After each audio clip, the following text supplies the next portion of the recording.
요즘 AI 시대 바이브 코딩하면 다들 이렇게 말하죠. 신입 개발자 뽑는 곳이 이젠 없다. 더 이상의 주니어 개발자는 필요 없다. 시니어는 경험이 있으니까 AI가 뱉은 코드가 맞는지 틀린지 판단할 수 있고, 주니어는 그게 안 되니까 그냥 복붙만 하다가 실력이 안 는다. 딱 반만 맞는 말이에요. 전혀 틀릴 수도 있는 얘기입니다. 오늘은 나머지 반을 얘기해 보려고 합니다. 바이브 코딩이 오히려 주니어한테 더 기회일 수도 있다는 얘기를 드리고 싶어요. 오히려 판을 뒤집을 수 있는 기회라고 저는 생각합니다. 일단 데이터부터 봅시다. 메터라는 연구기관이 2025년에 재밌는 실험을 했어요. 숙련된 오픈소스 개발자 16명한테 실제 업무 태스크를 줬는데 절반은 AI 써도 되고 절반은 AI 없이 하게 했어요. 결과가요? AI 쓴 쪽이 19% 더 느렸어요. 근데 웃긴 건 본인들은 20% 빨라졌다고 생각했다는 거예요. 왜 이런 일이 벌어졌냐면 이 사람들은 평균 5년 이상 같은 코드베이스에서 일한 베테랑들이에요. 자기 코드를 손바닥처럼 아는 사람들한테는 AI가 오히려 방해가 된 거죠. 그런데요, 같은 시기에 GitHub 코파일럿 연구에서는 정반대 결과가 나왔어요. 주니어 개발자들은 AI를 쓸 때 최대 39% 생산성이 올랐거든요. 시니어는 겨우 7에서 16%.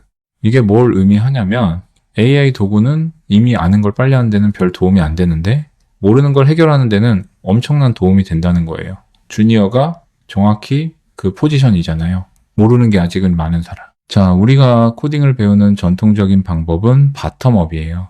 변수가 뭔지 배우고 조건문 배우고 함수 배우고 객체 지향 배우고 그러다 6개월 후에 겨우 첫 번째 프로젝트를 만들어요. 근데 솔직히 이 과정에서 얼마나 많은 사람이 포기하나요? 헬로월드 찍고 감동받은 게 마지막 감동이에요. 그 다음부터는 지옥이거든요.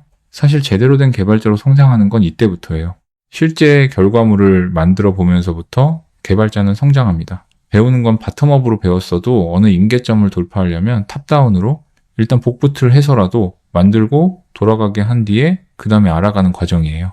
바이브 코딩은 이것과도 일맥상통하는 거죠. 일단 결과물을 먼저 만들어요. 투도 앱 만들어줘. 하면 진짜 돌아가는 앱이 나와요. 여기서 갈림길이 생기는 겁니다. 수영에 비유하면 바텀업은 물 밖에서 팔 동작, 다리 동작, 호흡법 이론을 6개월 배우고 나서 물에 들어가는 거예요. 탑다운은 일단 물에 들어가는 거예요. 물론 발이 닿는 얕은 물에서 이렇게 하면 뜨는구나, 이렇게 하면 가라앉는구나를 몸으로 먼저 느끼고 그 다음에 왜 이렇게 하면 뜨는 거야? 를 배우는 거죠. 앤드류 구글 브레인 만든 사람이죠. 이 사람이 2025년에 이런 말을 했어요. 모든 사람이 코딩을 배워야 한다. 단 옛날 방식으로 손으로 쓰지 말고 AI를 활용해서 배워라.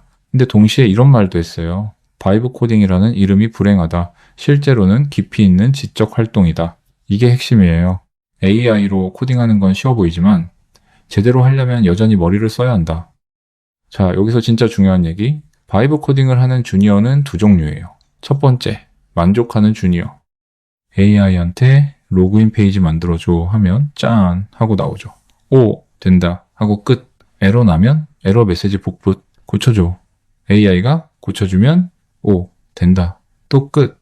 이 사람은 1년 후에도 똑같아요. 프롬프트만 잘 쓰는 사람이지 개발자가 아니에요. 이게 사람들이 걱정하는 그 시나리오죠. 주니어가 바이브 코딩하면 실력이 안 는다. 맞아요. 두 번째, 질문하는 주니어. 같은 상황이에요. 로그인 페이지 만들어줘. 짠. 근데 이 사람은 여기서 멈추지 않아요. 이 코드에서 유즈 스테이트가 뭐야? 왜 여기 쓰는 거야? 이 유즈 이펙트는 언제 실행되는 거야?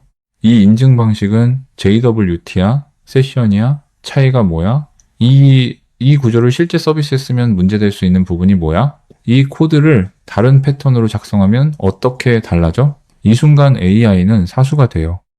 그것도 아무리 바보 같은 질문을 해도 한숨 안 쉬는 사수, 새벽 3시에 물어봐도 답해주는 사수, 그것도 몰라? 라고 절대 안 하는 사수. 실제로 학술 연구에서도 확인된 거예요. AI를 프로그래밍 학습에 활용한 실험군이 컴퓨팅 사고력, 자기 효능감, 학습 동기 전부 유의미하게 높았다고요. 근데 핵심 조건이 있어요. 질문을 하느냐 안 하느냐. 사이먼 윌리슨이라는 유명 프로그래머가 이런 말을 했거든요. LLM이 모든 코드를 썼어도 네가 리뷰하고 테스트하고 이해했다면 그건 바이브 코딩이 아니다. 맞아요.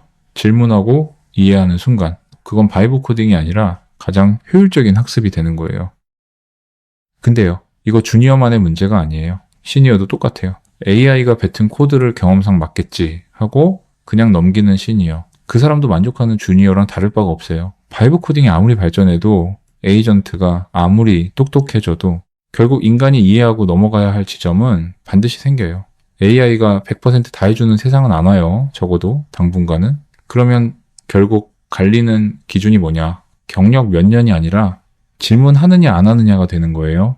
이게 뭘 의미하냐면 바이브 코딩 시대가 시니어와 주니어의 경계를 오히려 허물어 버릴 수 있다는 거예요. 20년 경력이든 2년 차든 AI 앞에서 질문을 멈추면 거기서 끝이고 질문을 계속하면 계속 성장해요. 물론 앞으로 개발자라는 직군 자체가 전통적인 개념과는 많이 달라질 거예요. 코드를 한 줄 한 줄 치는 사람이 아니라 AI를 디렉팅하는 사람으로.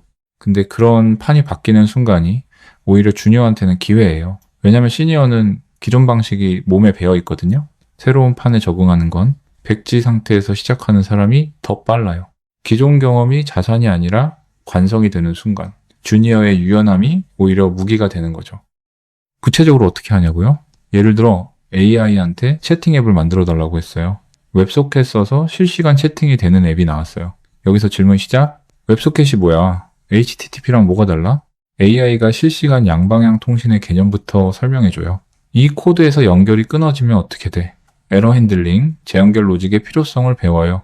이 구조로 사용자 10만 명이 접속하면 스케일링, 로드 밸런서, 메시지 큐의 개념으로 넘어가요. 이걸 레디스 제서브로 바꾸면 어떻게 달라져?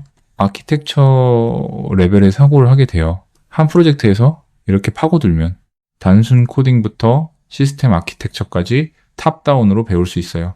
이걸 예전에는 어떻게 배웠냐면 좋은 회사에 들어가서 좋은 사수를 만나서 몇 년에 걸쳐서 배운 거예요. 운이 좋다면 말이죠. 지금은 AI한테 물어보면 돼요. 운이 필요 없어요. 자, 여기서 반론입니다. 그래도 시니어가 더 잘 활용하잖아? 맞아요. 패스틀리 조사에서도 시니어가 AI 코드를 2.5배 더 많이 프로덕션에 투입했어요. 시니어 26%가 AI 덕에 훨씬 빨라졌다고 했고 주니어는 13% 뿐이었고요. 근데 이건 당연한 거예요.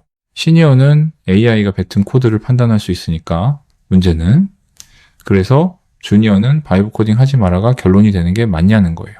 인사이트라는 회사에서 시니어와 주니어에게 같은 AI 도구를 줬는데 주니어가 프롬프트를 너무 단순하게 써서 재작업이 많았대요. 근데요, 가이드라인 에이전트를 만들어서 코드를 자동으로 체크하게 했더니 격차가 줄어들었대요. 그리고 시니어가 AI로 절약한 시간을 주니어 멘토링에 쓰기 시작했고요. AI가 시니어의 짐만 덜어주는 게 아니라 주니어의 학습 환경 자체를 바꿀 수 있다는 거예요. 그리고 또 하나, AI 코드의 보안 취약점이 40에서 45% 있다는 데이터도 있어요. 이거 무서운 수치죠? 근데 이건 시니어든 주니어든 똑같이 조심해야 할 문제이지, 그러니까 주니어는 AI를 쓰지 말아의 근거는 안 돼요.